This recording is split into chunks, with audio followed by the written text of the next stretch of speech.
میرا اللہ قرآن میں فرماتا ہے ہر انسان اس کامیابی کو تلاش کر رہا ہے، اس کامیابی کا متلاشی ہے۔ کون سی کامیابی؟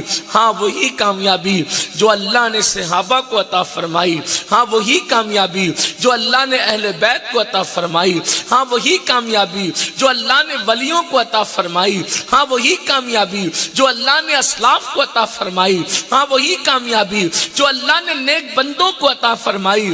اگر تم وہ کامیابی چاہتے ہو تو میرا اللہ فرماتا ہے کامیاب ہو گئے وہ لوگ جو اپنی نمازوں کو نمازوں میں گڑ گڑاتے۔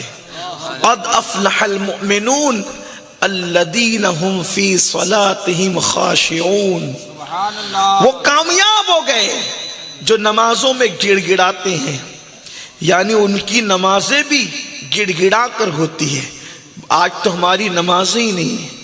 لوگوں کو نماز کا عنوان اب اتنا پرانا لگنے لگا ہے کہ لوگ سوچتے ہیں یہ نماز کے عنوان پہ گفتگو، مگر یاد رکھیے آپ کو نہیں پتا میرے رسول نے، میرے نبی نے فرمایا کہ جس کا کی نماز نہیں اس کا دین نہیں۔ الا لا الا لا دین اللہ صلاۃ اللہ، اس کا دین نہیں ہے جس کی نماز نہیں۔ آج بلکہ ایک مقام پر فرمایا اس کا ایمان نہیں ہے جس کی نماز نہیں۔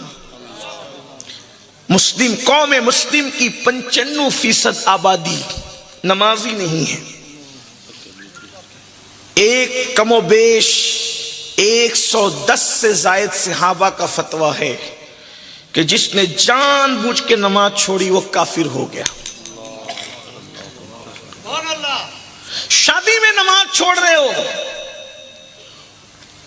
خوشیوں میں نماز چھوڑ رہے ہو، عید کی خوشیوں کے موقع پہ نماز چھوڑ رہے ہو، بیٹوں کی پیدائش کے موقع پہ نماز چھوڑ رہے ہو، لیکن آؤ ہمارے اسلاف نے کہاں نماز پڑھی؟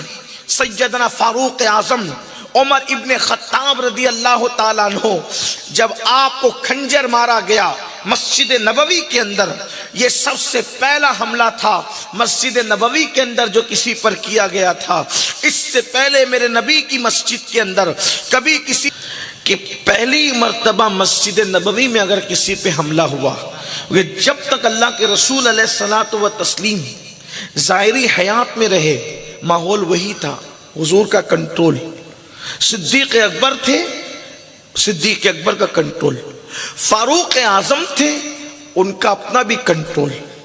کوئی ظلم نہیں ہو سکتا تھا کسی پہ، نہ کسی عورت پر نہ کسی مرد پر، لیکن چونکہ سب مسلمان تھے حالت نماز میں، ایک آتش پرست جسے مجوسی کہتے ہیں جو آگ کی پوجا کرتا تھا، وہ فاروق اعظم پہ حملہ کرتا ہے اور آپ آدھی نماز میں تھے اور نماز میں آپ پر حملہ ہوا، اور پھر کسی نے بڑھ کر کے حضرت سیدنا عبد الرحمن ابن عوف نے یا کسی نے بڑھ کر نماز پڑھا دی، فاروق اعظم کو اٹھا کر کے لایا گیا۔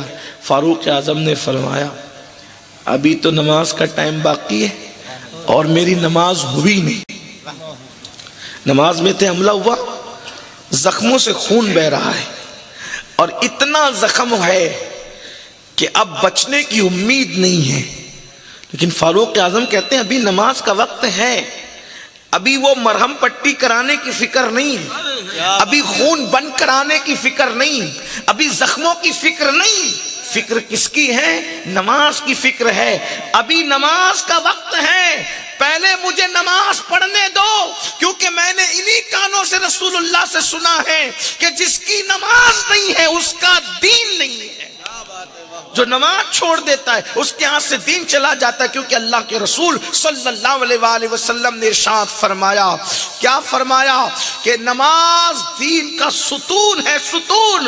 جس نے نماز چھوڑ دیا اس نے دین کے ستون کو گرا دیا، اس نے دین کے ستون کو ڈھا دیا۔ میرے پیارے آقا صلی اللہ علیہ وآلہ وسلم کے دیوانوں صحابہ فرماتے ہیں ہم نے فاروق اعظم کو دیکھا کہ اسی حالت میں انہوں نے نماز ادا کی